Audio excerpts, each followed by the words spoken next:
Hello friends, welcome to your YouTube channel dear Balaji classes by Anupam sir. मैं Anupam sir आपका अपने channel dear Balaji classes पर स्वागत करता हूं। ठीक है, तो प्लीज़ आप सभी से एक रिक्वेस्ट है, अगर चैनल पर नए हैं तो प्लीज़ सब्सक्राइब कर लें और अपने दोस्तों के साथ जरूर शेयर करें। आपके पास आपके मित्रों के दोस्तों के कई स्कूल कॉलेज कोचिंग्स के ग्रुप्स होते हैं, उन ग्रुप्स में प्लीज़ शेयर कर दिया करें, जिससे आपसे हमारी एक सपोर्ट मिलेगी। ठीक है, हमने खंड आ, मैंने इस खंड आ को पूरा आपको समझाया है। ठीक है, अगर आप नहीं देखे हैं तो जा करके पहले वीडियो को देख लें। ठीक है, वन टॉपिक वन डे, मतलब मैं पर डे 1 से 2 टॉपिक, अगर छोटी टॉपिक होगी तो 2 और बड़ी टॉपिक होगी तो 1, मैं डेली कवर कर रहा हूँ। चलिए हम बात को कम करते हुए शुरू करते हैं। मैंने पहले पार्ट को करा दिया है, पहले पार्ट में मैंने कुछ नहीं कराया था। अगर आप नए हैं तो प्लीज़ जाकर के उसको देख लें, 5 से 7 मिनट का वीडियो है। मैं इस वीडियो के डिस्क्रिप्शन में लिंक में दिया गया पहले वीडियो का, आप देख लीजिए जाकर के उस वीडियो को, आराम से आपको बहुत अच्छा लगेगा। चलिए हम आपसे बात करते हैं, खंड आ हो गया है,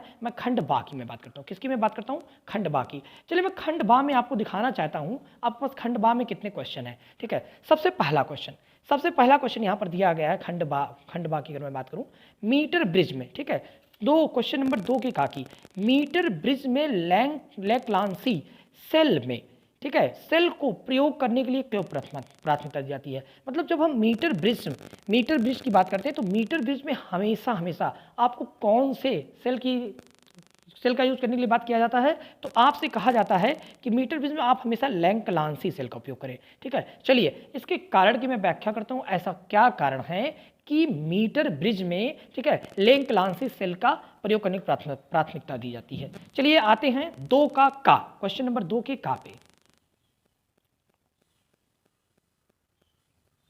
तो क्वेश्चन नंबर 2 का खंड बा का 2 के अगर मैं का की मैं बात करूं तो सिंपल शब्दों में आपसे क्या कहा गया है, आपसे क्वेश्चन यही कहा गया है कि मीटर ब्रिज में, ठीक है, लैग्लासी सेल का प्रयोग। ठीक है, तो यहां आप लोग सिंपल शब्दों में आंसर लिखेंगे कि जो अपना मीटर ब्रिज होता है, ठीक है, क्या होता है, मीटर ब्रिज में लैंकलांसी सेल के, किस सेल के, लैक्लांसी सेल के यूज की, सेल के उपयोग की प्राथमिकता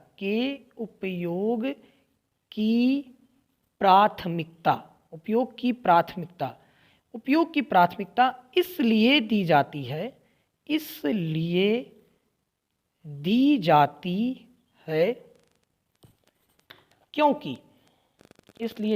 है, क्योंकि अमीटर में, क्योंकि मीटर ब्रिज में धारा की प्रवाह की जरूरत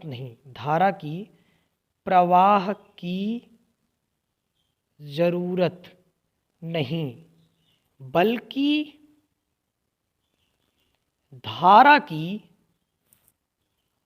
रुक रुक कर आवश्यकता होती है।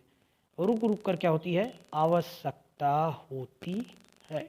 ठीक है, मुझे आशा है आपको पहले क्वेश्चन का आंसर कंप्लीट आया होगा। ठीक है, फिर से हम आपको समझाते हैं कि ये जो मीटर ब्रिज होता है, ठीक है, क्या होता है, मीटर ब्रिज में लैंकलांसी सेल लगाने की प्राथमिकता इसलिए दी जाती है क्योंकि लैंकलांसी सेल में मुझे एक साथ धारा का प्रवाह नहीं, उसमें धारा की रुक के, मतलब एक रुक करके धारा आए फिर रुक जाए, धारा फिर आए, ऐसी आवश्यकता पड़ती है। इसीलिए लैंकलांसी सेल का उपयोग किया जाता है। मीटर ब्रिज में किसका उपयोग किया जाता है? लैंकलांसी सेल का। चलिए हम क्वेश्चन नंबर 2 की मैं बात करता हूँ, क्वेश्चन नंबर सेकंड की मैं बात करता हूँ। क्वेश्चन नंबर 2 यहां दिया है, एक वैद्युत परिपथ में धारा मापने के लिए अमीटर को किस क्रम में जोड़ा जाता है। ठीक है, चलिए आपको बता दें, कोई भी वैद्युत परिपथ होता है, ठीक है, वैद्युत परिपथ है, मतलब सपोज करिए कोई भी वैद्युत परिपथ आप जान लिए, ठीक है, वैद्युत परिपथ आप जानते ही होंगे। कोई भी वैद्युत परिपथ आप बनाइए, जैसे कि वैद्युत परिपथ आप बनाते ही होंगे, जैसे सपोज करिए ये आपने वैद्युत परिपथ बना लिया यहाँ पे, और वैद्युत परिपथ बनाने के बाद यहाँ से आपकी धारा प्रवाहित हो रही है, यहाँ पे आपका एक बैटरी लगा हुआ है, यहाँ पे आपका ये लगा हुआ है। ठीक है, तो अब हम यहाँ पर क्या जोड़ दे रहे हैं? अमीटर। तो सबसे पहले अमीटर की बात किया, किसकी बात किया है? अमीटर की बात किया है तो हम आपको बता दें अमीटर का जो वो सिंबल होता है वो ऐसा होता है। वो क्या होता है? ऐसा होता है अमीटर सिंबल। तो यहाँ पर देखिए, इसको यहाँ पर ये प्लस है और ये क्या है? माइनस है। ये कोई प्रतिरोध है, रेजिस्टेंस जिसको हम कहते हैं। यहाँ पर हमने कैपिटल ए लगा दिया। हमेशा जो होता है आपको हम बता दें, लगभग 99% केस में जो होता है ये अमीटर को हमेशा श्रेणी क्रम में जोड़ा जाता है। किस क्रम में? हमेशा, ठीक है, अमीटर को, ठीक है, याद रखिए, हम आपको बता रहे हैं, ध्यान से सुनने का प्रयास करिए। अमीटर को, ठीक है, हमेशा किस क्रम में जोड़ा जाता है? श्रेणी क्रम में। किस में जोड़ा जाता है? अमीटर को परिपथ में हमेशा श्रेणी क्रम में। किस क्रम में? श्रेणी क्रम में जोड़ा जाता है। किस में जोड़ा जाता है? श्रेणी क्रम में जोड़ा जाता है। मुझे आशा है आपको दूसरे का खा वाला क्वेश्चन आपको समझ में आया। सेकंड का खा, पहला वाला भी आपको समझ में आया है, सेकंड वाला भी, ठीक है। प्लीज़ एक बार लाइक कर दीजिए, एक बार सभी के पास शेयर कर दीजिए फटाफट। बहुत ज़्यादा इसमें पैसा नहीं लगता है, केवल शेयर करना रहता है। क्वेश्चन नंबर आपका का हो गया, खा हो गया। चलिए क्वेश्चन नंबर गा की मैं बात करता हूँ। गा नंबर क्वेश्चन। एक लंबे सीधे तार में, एक लंबा है सीधा तार है जिसमें 12 एम्पियर की धारा बह रही है। मतलब अगर आपसे हम कहें स्मॉल आई का मान कितना दिया गया है तो आप कहेंगे सर 12 एम्पियर दिया गया। कितना दिया गया है? 12 एम्पियर। फिर आपसे क्या कहा गया है? फिर आपसे कहा गया है तार से 40 सेंटीमीटर दूर वैद्युत क्षेत्र की तीव्रता। स्मॉल आर का मान कितना गया है? 40 सेंटीमीटर, ठीक है। और क्या निकालना आपको? वैद्युत क्षेत्र की तीव्रता, मतलब वेक्टर बी का मान, ठीक है ना। वैद्युत क्षेत्र की तीव्रता का मान आपको निकालना है, ठीक है। आपको आई दिया है, स्मॉल आर दिया है और कैपिटल बी दिया है, मतलब कैपिटल बी की मतलब वैद्युत क्षेत्र की तीव्रता का मान निकालना है। चलिए हम शुरू करते हैं, लगाते हैं आपको एक एक चीज़, एक एक पॉइंट ध्यान से समझिए जी। आपको लगाना है दूसरे का गा। कौन सा लगाना आपको? आपको लगाना है दूसरे का गा वाला। चलिए सेकंड का गा, का हो गया, खा हो गया, गा। अच्छा सेकंड के गा में हम बात करें। अच्छा धारा कितनी दी गई है? धारा आपके पास दी गई है I is equal to 12 ampere. आई का मान दिया गया है 12 एम्पियर। इसके बाद 12 एम्पियर के बाद आपके पास स्मॉल आर का मान, स्मॉल आर का मान आपके पास दिया गया है 40 सेंटीमीटर। अगर इसको हमको कन्वर्ट करना मीटर में तो 40 सेंटीमीटर है। सेंटीमीटर को लिख सकते हैं 10⁻⁻2 मीटर, 10⁻⁻2 मीटर, ठीक है। इसको ये अब मीटर में हो गया, एक्सेप्शन हो गया मीटर, क्योंकि 1 मीटर में 100 सेंटीमीटर, 1 मीटर में कितना होता है? 100 सेंटीमीटर, और 1 सेंटीमीटर में 1/100 मीटर, 1/100 मीटर 10⁻⁻2 मीटर हो गया। यहाँ आर का मान आ गया, इसको हमने क्या कर कन्वर्ट कर दिया मीटर में। अच्छा इसमें क्या निकालना है? धारावाही तार के कारण तार से स्मॉल आर दूरी पर चुंबकीय क्षेत्र की तीव्रता निकालना है। तो चुंबकीय क्षेत्र की तीव्रता B बराबर सूत्र होता है म्यू नॉट अपान 4 पाई इंटू 2I बटे स्मॉल आर। ये सूत्र होता है चुंबकीय क्षेत्र की तीव्रता का। कैपिटल B बराबर म्यू नॉट अपान 4 पाई इंटू 2I बटे स्मॉल आर, ठीक है। ये वैद्युत क्षेत्र की चुंबकीय क्षेत्र की तीव्रता, सॉरी चुंबकीय क्षेत्र की तीव्रता, ठीक है। तो यहाँ पर म्यू नॉट अपान 4 पाई, ठीक है। आपको हम बता दें म्यू नॉट अपान 4 पाई का जो मान होता है वो होता है 10⁻⁻7। क्या होता है वो? 10⁻⁻7। यहाँ 2 हो जाएगा और आई का मान आपके पास दिया गया है 12 एम्पियर, यहाँ हो जाएगा 12 एम्पियर और त्रिज्या यहाँ दिया है 40 × 10⁻⁻2। यहाँ पर 40 × 10 क्या दे दिया गया है? -2 दे दिया गया। अच्छा हम एक काम करते हैं, ठीक है। यहाँ पर 4⁻40, 4⁻40 और 4 × 12, 3 दूनाई कितना हो जाएगा? 6 हो जाएगा और 10 की पावर यहाँ बचेगा -7, ठीक है। और यहाँ बचेगा 10 की पावर -1, क्योंकि यहाँ 10 का और +1 +1 -1। अच्छा यहाँ हो जाएगा 6 × 10⁻⁻7 और 10⁻+1, तो यहाँ हो जाएगा 6 × 10⁻⁻6। 6 × 10⁻⁻ क्या हो जाएगा? 6 हो जाएगा। और ये जो होता है चुंबकीय क्षेत्र का मात्रक जो होता है वो होता है न्यूटन प्रति एम्पियर मीटर, एम्पियर और क्या होता है, एम्पियर मीटर। न्यूटन प्रति एम्पियर मीटर होता है, न्यूटन प्रति एम्पियर मीटर। तो यहाँ पर आपका आंसर निकल कर चला आएगा, चुंबकीय क्षेत्र की तीव्रता का मान 6 × 10⁻⁶ न्यूटन प्रति एम्पियर मीटर। तो मुझे आशा है आपको 2 का खा और गा तीनों क्वेश्चन समझ में आया होगा। ये गा नंबर का आप एक स्क्रीनशॉट ले लीजिए, आपके पास एक खा नंबर का क्वेश्चन स्क्रीनशॉट ले लीजिए, और खा के बाद आप ले सकते हैं किसका स्क्रीनशॉट ले सकते हैं, का खा का दोनों ले सकते हैं। तो मुझे आशा है आपको इतना समझ में आया होगा। चलिए मैं 2 के गा की बात, मैं 2 के घा की मैं बात करता हूँ। किसकी मैं बात करता हूँ, 2 के घा नंबर क्वेश्चन की मैं बात करता हूँ। ठीक है, चलिए 2 का घा, आप ध्यान समझिए 2 का घा में क्वेश्चन क्या दिया गया है। ठीक है, 2 के घा में क्वेश्चन, घा वाला क्वेश्चन पढ़िए, कितना बढ़िया क्वेश्चन है। यहाँ पर घा नंबर क्वेश्चन दिया है, 14 ग्राम शुद्ध 6C14 में कितने इलेक्ट्रॉन, प्रोटॉन एवं न्यूट्रॉन है। आवोगाद्रो संख्या 6.023 × 10⁻23 परमाणु प्रति ग्राम मोल, परमाणु प्रति ग्राम मोल। ठीक है, ये भी 1 नंबर का क्वेश्चन है। चलिए मैं इसके सॉल्यूशन की बात करता हूँ। सबसे पहले आपके पास क्या क्या चीज़ दिया गया, ध्यान से पता करिए। ठीक है, 14 ग्राम है, कितना है, 14 ग्राम शुद्ध है, और 6C14 है।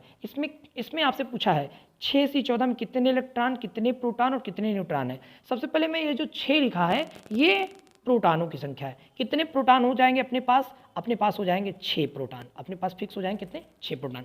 फिर आपसे पूछा कितने इलेक्ट्रॉन, यही इलेक्ट्रॉन भी है, 6 इलेक्ट्रॉन भी है। लेकिन जब आपसे न्यूट्रॉन पूछेगा तो 14 में से 6 गया, 8 न्यूट्रॉन होगा। कितने न्यूट्रॉन होंगे, 8 न्यूट्रॉन होंगे। तो मुझे आशा है आपको इतना समझ में आया कि 14 ग्राम, अभी तो मात्रा दिया गया है, मात्रा की बात नहीं कर रहा हूँ। 6C14 में कितने इलेक्ट्रॉन, 6 इलेक्ट्रॉन है, 6 प्रोटॉन है और 8 क्या है, न्यूट्रॉन है। आवोगाद्रो संख्या, देखो एवोगैड्रो नंबर यहाँ पर दिया गया है 6.023 × 10⁻23 परमाणु प्रति ग्राम मोल। ठीक है, एटम पर मोल, एटम पर ग्राम मोल। आप इसको लर्न कर लीजिए, याद कर लीजिए। ठीक है, तो यहाँ पर कितने इलेक्ट्रॉन, कितने प्रोटॉन, कितने न्यूट्रॉन, यही पूछा था। ठीक है, 14 ग्राम में, कितने में पूछा है, 14 ग्राम में। चलिए हम इसके सॉल्यूशन को देखते हैं। हाँ, तो यहाँ पे क्या कहा है, ठीक है, और 2 का घा है। 2 का कौन सा क्वेश्चन है, 2 का क्वेश्चन नंबर यहाँ पर घा की बात किया है। क्या कहा था, 14 ग्राम, यम का मान कितना दे दिया है, वो यम का मान 14 ग्राम, मतलब उसका द्रव्यमान दे दिया 14 ग्राम। अच्छा, कि फिर क्या बोला था, 6C14 मतलब इलेक्ट्रॉन की संख्या, किसकी संख्या, इलेक्ट्रॉन की संख्या, प्रोटॉन की संख्या और किसकी संख्या, न्यूट्रॉन की संख्या। किसकी संख्या, न्यूट्रॉन की संख्या। ठीक है, तो यहां पर पूछा आपसे इलेक्ट्रॉन, प्रोटॉन और न्यूट्रॉन की संख्या। अच्छा, मैंने आपको समझा भी दिया है। ठीक है, इसमें कितने इलेक्ट्रॉन थे, इसमें 6 इलेक्ट्रॉन थे और इसमें भी 6 प्रोटॉन थे, इसमें 8 क्या थे, न्यूट्रॉन थे। कोई दिक्कत नहीं है। आप सभी के पास एवोगैड्रो नंबर क्या दिया गया है, एवोगैड्रो नंबर दिया गया है 6.023 × 10⁻23। ठीक है, आप इससे मल्टीप्लाई कर दीजिए। जैसे ही आप मल्टीप्लाई करेंगे 3.612 × 10⁻24, फिर आपका इसमें मल्टीप्लाई कर दीजिए 6.023 10⁻23, इसमें मल्टीप्लाई करेंगे वही मिलेगा 3.612 10⁻24 इलेक्ट्रॉन। और फिर इसमें आप 8 से मल्टीप्लाई करेंगे 6.023 × 10⁻23 से यहाँ पे मल्टीप्लाई करेंगे और यहाँ पे मल्टीप्लाई करेंगे, आपका आंसर हो जाएगा 4.816 × 10⁻24। तो कितने इलेक्ट्रॉन, कितने प्रोटॉन, कितने न्यूट्रॉन होंगे, 14, 6C14 में। आपको ये तीनों ऑप्शन, 2 का घा भी आपको समझ में आया होगा। चलिए हम 2 के अंगा की मैं बात करता हूँ। मैं किसकी मैं बात करता हूँ, 2 के अंगा नंबर क्वेश्चन की मैं बात करता हूँ। अंगा नंबर क्वेश्चन ध्यान से देखिए। यहाँ पर 2 का क्वेश्चन नंबर अंगा जो दिया गया है वो क्या कहा है, एक गतिमान कण से बद्ध दे ब्रागली तरंग दैर्घ्य 1 एंगस्ट्रॉम है, कण का संवेग क्या है, कण का संवेग क्या है। चलिए हम आपको देखते हैं और समझाने का मैं प्रयास करता हूं। ठीक है, चलिए हम शुरू करते हैं। आपका क्या दिया गया है, एक गतिमान कण से बद्ध दे ब्रागली तरंग दैर्घ्य 1 एंगस्ट्रॉम और कण का संवेग 1 है। तो 1 एंगस्ट्रॉम, ठीक है। तो चलिए हम कण का संवेग निकालना है, क्या निकालना है संग। अच्छा यहाँ पर तरंग दैर्घ्य क्या दिया गया है, तरंग दैर्घ्य लैम्डा का मान दिया गया, किसका मान दिया गया है, लैम्डा का मान। चलिए हम आपको बताते हैं कैसे, क्या लैम्डा का मान केवल 1 एंगस्ट्रॉम दिया गया और बाकी कण का संवेग निकालना है। चलिए हम आपको सिखाने का प्रयास करते हैं, ठीक है। तो यहाँ पर हम एक पेज लेते हैं और उस पेज में बताने का मैं प्रयास करता हूँ, ठीक है। यहाँ पर मैंने एक पेज यहाँ से ले लिया, ठीक है, आराम समझने का प्रयास करिए, ठीक है, थोड़ा सा कीप अ मोमेंट प्लीज, ठीक है। तो यहाँ पर आपके पास केवल, ठीक है, 2 का मैं अंगा नंबर क्वेश्चन की बात करता हूँ। तो अंगा नंबर क्वेश्चन में क्या दिया गया है, तरंग दैर्घ्य लैम्डा का मान कितना दिया गया है, 1 एंगस्ट्रॉम, कितना दिया गया है, मात्र दिया गया आपका 1 एंगस्ट्रॉम, ठीक है। और क्या कहा है, और ये बोल रहा है 1 एंगस्ट्रॉम के बाद कण का संवेग क्या है। तो कण का संवेग यहाँ जो फॉर्मूला होता है वो P बराबर होता है, ठीक है, H अपान होता है, ठीक है, H अपान होता है लैम्डा, H अपान क्या होता है, लैम्डा। संवेग बराबर क्या होता है, H अपान लैम्डा। अब आप पूछेंगे सर H क्या है, H जो है यहाँ पर प्लांक नियतांक है, H क्या है, प्लांक नियतांक है। तो P बराबर प्लांक नियतांक H का जो मान होता है वो 6.6 गुणे 10 की घाते -34 होता है। कितना होता है प्लांक नियतांक मान, 6.6 गुणे 10 घाते -34, और शायद इसका मात्रक होता है जूल सेकंड। जूल क्या होता है, जूल सेकंड होता है। और लैम्डा का मान, लैम्डा का मान कितना दिया है, 1 एंगस्ट्रॉम। तो 1 एंगस्ट्रॉम को क्या लिख सकते हैं, 1 गुणे 10 घाते -10 मीटर लिख सकते हैं ना। तो यहाँ हो जाएगा 1 गुणे 10 घाते -10 मीटर। तो यहाँ हो जाएगा P का मान 6.6 गुणे 10 घाते -34 गुणे 10 घाते +10, P का मान हो जाएगा 6.6 गुणे 10 घाते -24, 10 घाते माइनस क्या हो जाएगा 24। और आप जानते हैं P मतलब संवेग, संवेग बराबर क्या होता है, द्रव्यमान गुणे वेग। द्रव्यमान का मात्रक क्या होता है, किलोग्राम, वेग का मात्रक क्या होता है, मीटर प्रति सेकंड। तो इसका मात्रक क्या हो जाएगा, किलोग्राम मीटर प्रति किलोग्राम मीटर प्रति सेकंड। इसका मात्रक हो जाएगा किलोग्राम मीटर प्रति क्या हो जाएगा सेकंड। तो मुझे आशा है आपको 2 का अंगा आपका 5 नंबर यहाँ से फिक्स हो गया है, 5 नंबर आपका यहाँ से फिक्स हो गया। अंगा की बात, चलिए एक स्क्रीनशॉट लेना है, एक स्क्रीनशॉट ले लीजिए आप। चलिए आगे देखते हैं। अंगा के बाद आपका लास्ट क्वेश्चन लास्ट दिया है, 1 एंगस्ट्रॉम तरंग दैर्घ्य वाली एक्स किरण की निर्वात में चाल लिखिए, ठीक है। यहाँ पर देखिए 1 एंगस्ट्रॉम तरंग दैर्घ्य वाली, ठीक है। इस क्वेश्चन को लगाने की कोई जरूरत नहीं है, हम आपको ध्यान से समझाते थे, ध्यान समझ लीजिएगा आपको आ जाएगा। अच्छा यहाँ पर तरंग दैर्घ्य कितना दिया गया है, ठीक है। यहाँ पर आपको जो तरंग दैर्घ्य दिया गया है 1 एंगस्ट्रॉम दिया गया था। तो यहाँ पर लैम्डा बराबर आपका 1 एंगस्ट्रॉम है। और यक्स किरण, हम आपसे बात करें एक्स किरण जो होती है वो विद्युत चुंबकीय किरण होती है। फिर से सुनिए ध्यान से, ठीक है।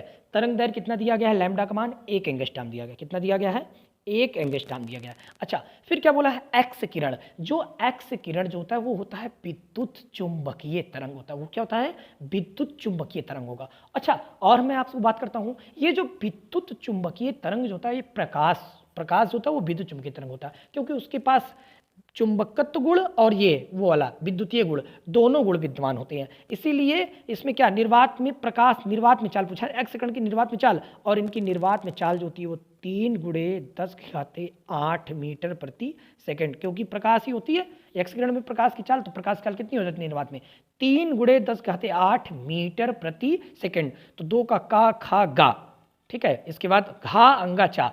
कैसा लगा, समझ में आया, ठीक है। चलिए मिलते हैं नेक्स्ट वीडियो में। Thanks for watching this video. Please अगर चैनल पे नए सब्सक्राइब कर लीजिए और शेयर करना कतई न भूलिए। मिलते हैं नेक्स्ट वीडियो में। Thanks for watching this video.